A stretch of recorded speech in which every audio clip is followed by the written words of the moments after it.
welcome to Veda Day 10. This is just a sit-down story time video about my journey in the Nicu. I'm just going to leave this intro pretty short because it's pretty self-explanatory, but I will tell you that Sophia was born on November 27th, 2013. She was born not breathing, and she had swallowed and filled one of her complete lung, and she had one third of her.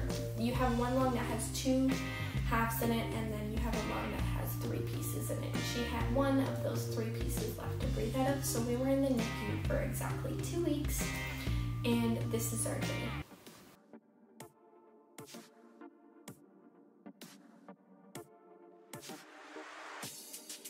Hey guys, so I just wanted to sit down and explain this a little bit more in depth because I have had questions about how I dealt with being in the NICU.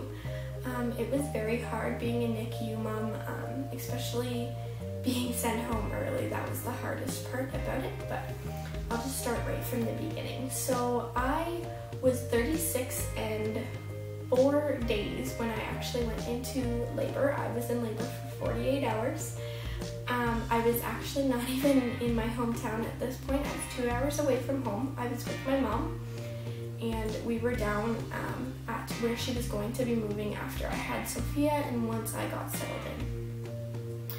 So we were in the Walmart in Barrie, Ontario, and that's when I first started laboring. I was actually in the grocery department, and I got these awful pains that were just right from my stomach right around to my back, and I couldn't even handle the pain. So that was pretty excruciating. I ended up having to go to the baby section because it was the emptiest, and I just kind of tucked back in a corner and I kind of just dealt with the pain as I could. And this lasted pretty much the entire time we were there. I finally just begged my mom to quit their grocery shopping and to just take me home because of how exhausted I was. So we got home, and at that point her condo did have a pool and a hot tub in it, and yes, I was cleared to be in a hot tub during my pregnancy. So I did go down to the hot tub, and they came with me, and I labored in the hot tub for a while, and we ended up actually sleeping over the night in Barrie. My contractions actually did go away that night. Like, they did go away around 10:30. And they pretty much stopped. Like, they were still there, but they stopped coming like as frequently. So then when I woke up in the morning, they did return, so I asked my mom if we could just go home that day. So we did a little bit of shopping, and then she ended up taking me home. We didn't get home until I think 6:30, 7 o'clock at night, and I was so exhausted because I pretty much labored the entire way home, which was 2 hours, and I was laboring the entire day as well. I knew that I wasn't really ready to go to the hospitals, and I was just so exhausted that I told Sophia's dad, I was like, you know what, screw it, I'm just gonna go to bed. I don't feel good. I said, I'll wake you up in the morning if I need to go to the hospital. So I went to bed. I woke up. I had a shower, and I think it was in the shower that I really realized, I was like, holy shit, like, these are getting really bad. So I texted my aunt, and I asked her if she could take myself, Matthew, and all of our crap up to the hospital just to check and see if things were happening. So she showed up about an hour later after I finally got Sophia's dad's ass out of bed, and we got dressed and we headed up to the hospital, and this was around 8:30 in the morning, 9 o'clock. So we got there, and I got hooked up to all the monitors and everything, and then the nurses didn't think I was in labor because I really didn't seem like I was in that much pain. And if you know me, for things like that, I do have quite a high pain tolerance, and I was just sitting there on my phone pretty much the entire time. So the doctor came in, and she saw that I was having regular contractions. They were about 2 minutes apart, but I wasn't dilating. And this was because Sophia was frank breech, and she just was kind of stuck up so high that she wasn't giving enough pressure to actually dilate my cervix. So she pretty much gave me the option that we could induce my labor and I could try and have her naturally, but it was a very high risk that I would rip and possibly hemorrhage. So she pretty much said that it would be better off if I did have the C-section. So this was around 11:30. I finally texted my mom and said, I'm having my baby today, and if she could come in to the hospital because I'm about to have a C-section, and Sophia's dad didn't want to come into the room with me. So my mom got there, and about 2 hours later, after they were monitoring me more and more, I ended up having to take my nail polish off of my fingers and my toes. I had to get kind of all ready. They had to prep me, and then they gave my mom her clothes as well, and they took me out and got me into the operating room where they were starting to prep me for surgery. They gave me the needle in my back, which pretty much like froze me from here down, and at that point my mom was getting ready back in the room. So they finally brought her in, and at 4 o'clock that evening, Sophia was born. She was not crying.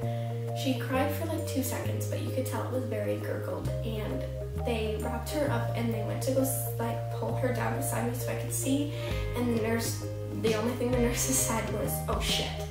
And they picked her up and they ran out of the room so fast. I honestly didn't even know what she looked like. For the first 4 hours of her life, I had no idea what my daughter looked like at all. I didn't even really get to see her. All I know is that they said that she didn't really have much hair, so, which sucked because I had heartburn the entire time. So they ended up actually knocking me out because I was on the IV with the anesthesiologist behind me. When normally things like that happen that are stressful, they will knock you out. So he actually did put me to sleep. I woke up about an hour and a half later in the recovery room, and they told me that I was not allowed to leave until I could move my toes. I bawled my eyes out pretty much and forced my body to be able to move my toes just so I could go see my daughter, because the lady in the recovery room was not very good at her job, and she would not even phone the nursery and tell me how she was, so that part kind of sucked. So when I finally got down there, she was hooked up to a few monitors. She did have her initial stuff done, like the eye stuff, and she had her toe pricks done and everything like that, and her weight, which I didn't even know at that time either, but she was 5 pounds, 12.5 ounces, 19 inches long, and I don't really remember what her head circumference is. I have it written down somewhere, but she was a teeny little baby. So she started off and she had very labored breathing. It was very hard for her to breathe. The second day we were in the Nicu, I was walking by then. I had 22 staples in my stomach, but I was up and walking. A few times I took the wheelchair down just because it was so much easier for her to hold her that way. But yeah, so I would take the wheelchair down the odd time just because it was easier to hold her, but I did manage to get down there the second day, and they had put her on oxygen through the night with just a small nasal tube. Stats, I guess, if you guys know what I'm talking about when I say that. They were fluctuating a lot. They were realizing that the oxygen tube was not helping her breathe whatsoever, and they needed to do something more. So after the oxygen tube, they ended up actually going to what we called the bubble. It was when she lays down, it's like almost like this ostrich, like a big bowl that fits over her head that pumps oxygen in as well with the nasal tube. Still not working. This was about the 4th day that they finally realized that they put her on a CPAP machine. She was on a CPAP machine for about a week, and at the 3rd day, I was sent home. We could stay in the parents' room, but it was exhausting, and every time I could even hear a monitor, I'd just wake up. So I ended up just going home, and we just went up about every day and just to visit her and see how she was doing. And she was on the CPAP machine for about a week. There was a few times when a nurse actually lifted up the moisture tube, and all the water ran into her nose, which caused a minor setback, which was lovely. But she was on a feeding tube for a long time. I was able to try and breastfeed her. She was not latching. I ended up having to get a nipple shield, which was awful, and honestly, I think the NICU pretty much ruined my first month of being a mother. I was so stressed out and exhausted, I couldn't even enjoy anything, and it sucked. Really bad. Sorry. we finally got to almost 2 weeks when she was able to come down to just oxygen. Her IV was able to get taken out, her feeding tube was able to get taken out, and we were finally able to take her home. She came home December the 10th, and it was amazing because she was home for Christmas, and that was what I wanted. But I have to say, the NICU is one of the scariest things ever. I watched my daughter turn blue almost 3 times. I watched her take a minor seizure, and I constantly still dream about monitors. I will still hear them beeping in my dreams, and it's awful.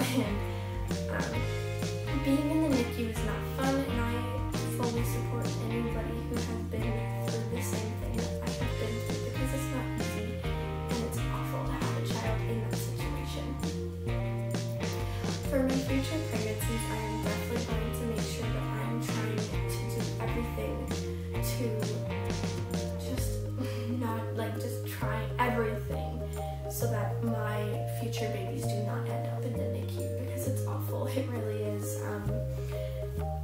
Sophia was not allowed to have visitors the entire time she was in the hospital, so I was by myself pretty much the entire thing. And I didn't have many visitors. They'd come to see me, but it was just mainly my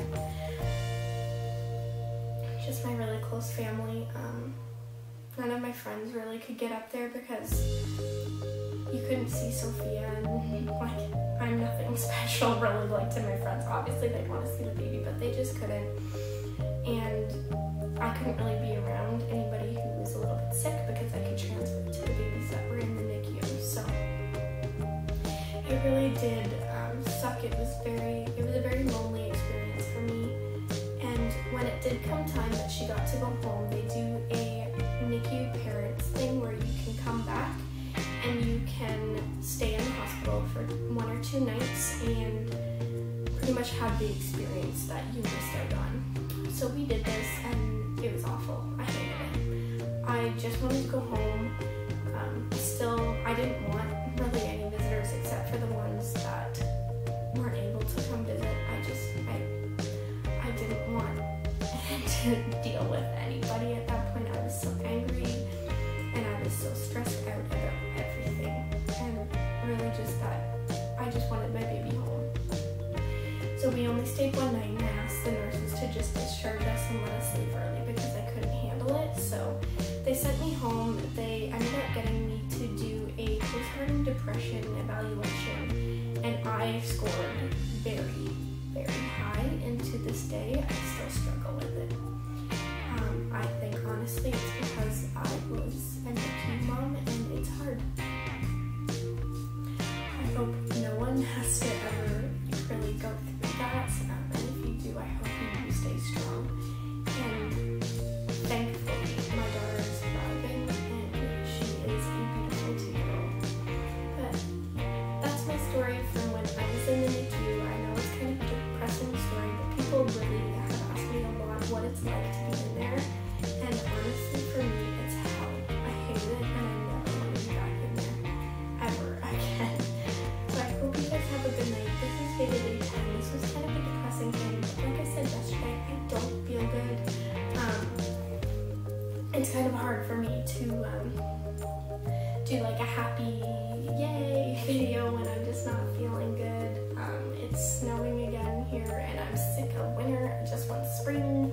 So I actually just have to head to bed. I do have work tomorrow, so I hope you guys enjoyed this video. If you have any questions about when I was in the NICU, or if you're in the NICU yourself and just need some support, go ahead and comment below, and I'll gladly be there for you guys. Hope you guys enjoyed this video. See you tomorrow.